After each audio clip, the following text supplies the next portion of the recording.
The readings will now be given by Lenny from Georgia.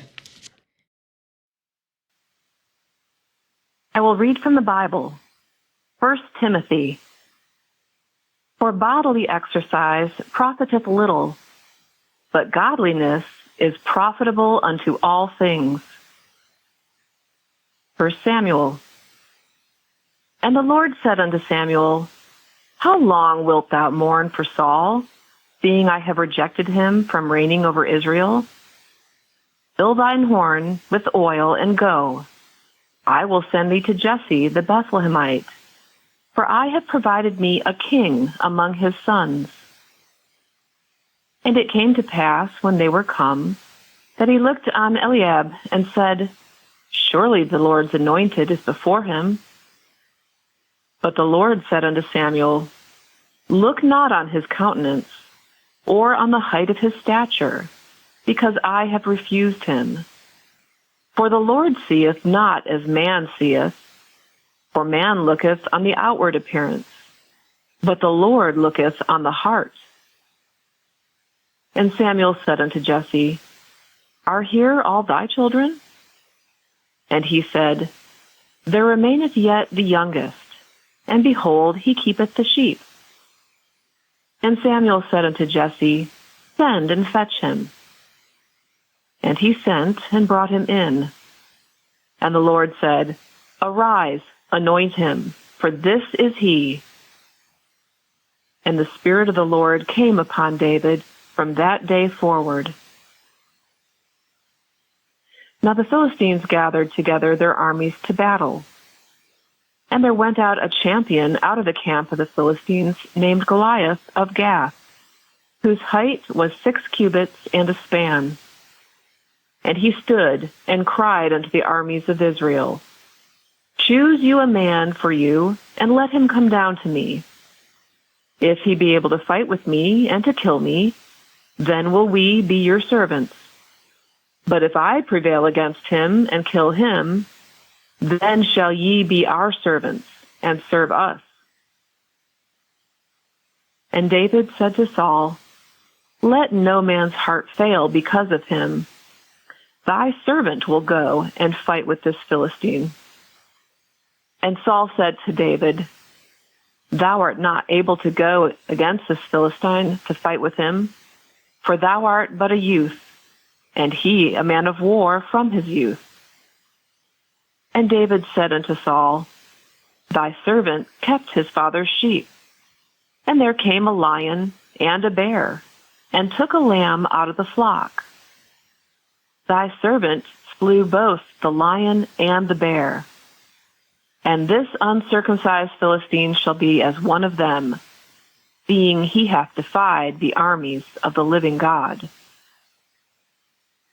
And Saul armed David with his armor, and he put an helmet of brass upon his head. Also he armed him with a coat of mail. And David said unto Saul, I cannot go with these, for I have not proved them. And David put them off him. And he took his staff in his hand, and chose him 5 smooth stones out of the brook, and put them in a shepherd's bag which he had, even in a scrip, and his sling was in his hand. And he drew near to the Philistine. And when the Philistine looked about and saw David, he disdained him, for he was but a youth. And the Philistine cursed David by his gods. Then said David to the Philistine, Thou comest to me with a sword, and with a spear, and with a shield. But I come to thee in the name of the Lord of hosts, the God of the armies of Israel, whom thou hast defied. This day will the Lord deliver thee into mine hand, and all this assembly shall know that the Lord saveth not with sword and with spear, for the battle is the Lord's.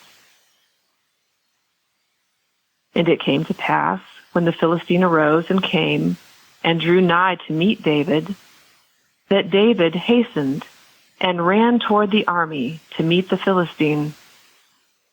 And David put his hand in his bag, and took thence a stone, and slang it, and smote the Philistine in his forehead, that the stone sunk into his forehead, and he fell upon his face to the earth.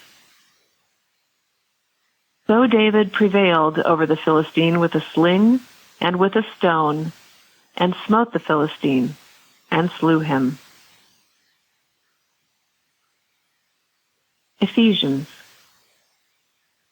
There is one body and one Spirit, even as ye are called in one hope of your calling, one Lord, one faith, one baptism, one God and Father of all, who is above all and through all and in you all.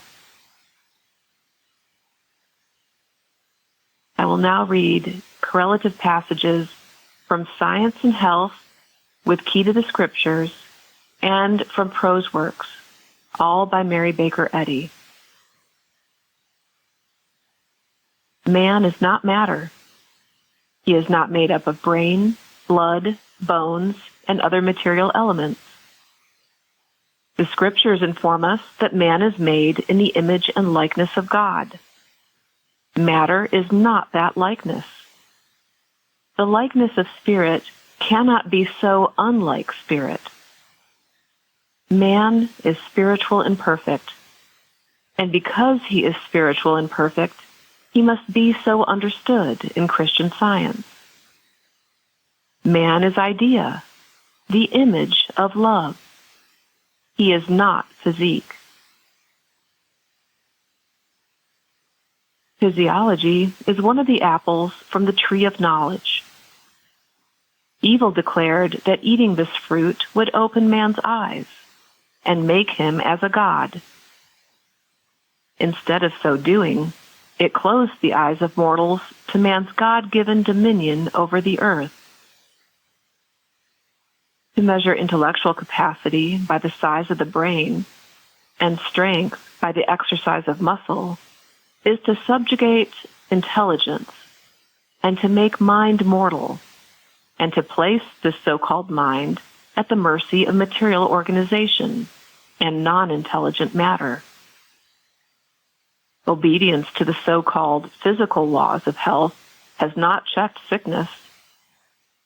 Diseases have multiplied since man-made material theories took the place of spiritual truth.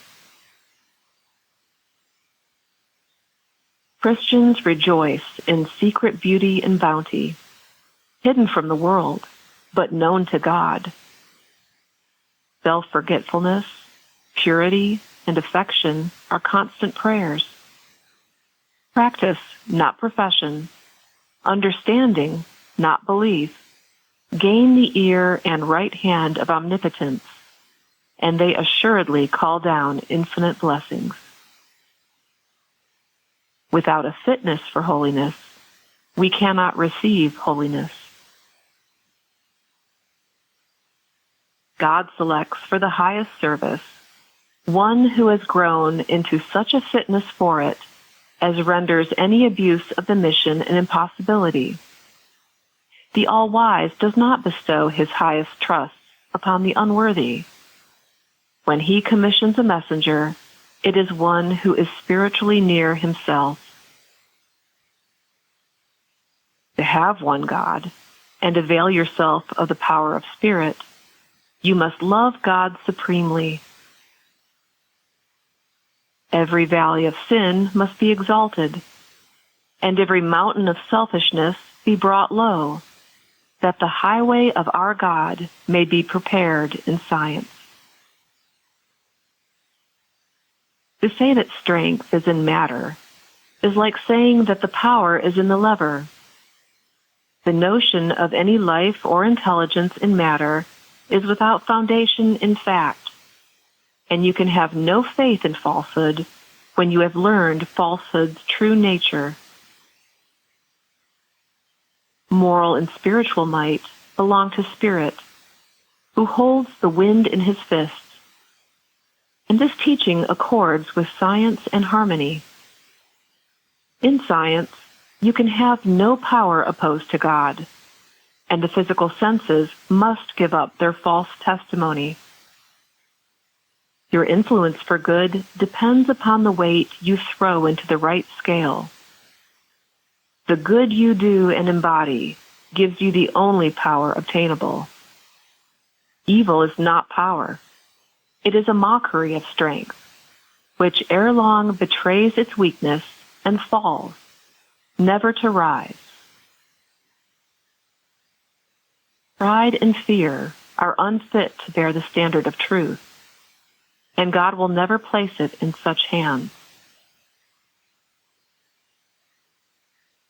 May God enable my students to take up the cross as I have done, and meet the pressing need of a proper preparation of heart to practice, teach, and live Christian Science.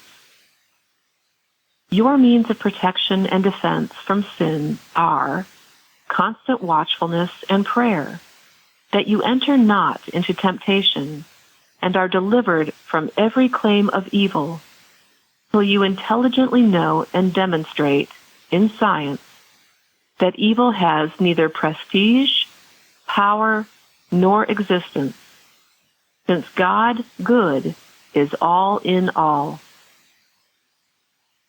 The increasing necessity for relying on God to defend us against the subtler forms of evil turns us more unreservedly to Him for help, and thus becomes a means of grace. If one lives rightly, every effort to hurt one will only help that one, for God will give the ability to overcome whatever tends to impede progress. Jesus taught us to walk over, not into or with, the currents of matter or mortal mind. His teachings beard the lions in their dens. He turned the water into wine. He commanded the winds. He healed the sick, all in direct opposition to human philosophy and so-called natural science. He annulled the laws of matter, showing them to be laws of mortal mind, not of God. He showed the need of changing this mind and its abortive laws. He demanded a change of consciousness and evidence, and effected this change through the higher laws of God. The palsied hand moved, despite the boastful sense of physical law and order. Jesus stooped not to human consciousness, nor to the evidence of the senses. He heeded not the taunt, "That withered hand looks very real and feels very real." But he cut off this vain boasting and destroyed human pride by taking away the material evidence. Jesus required neither cycles of time nor thought in order to mature fitness for perfection and its possibilities. He said that the kingdom of heaven is here and is included in mind, that while ye say, "There are yet 4 months, and then cometh the harvest," I say, "Look up, not down, for your fields are already white for the harvest, and gather the harvest by mental, not material processes."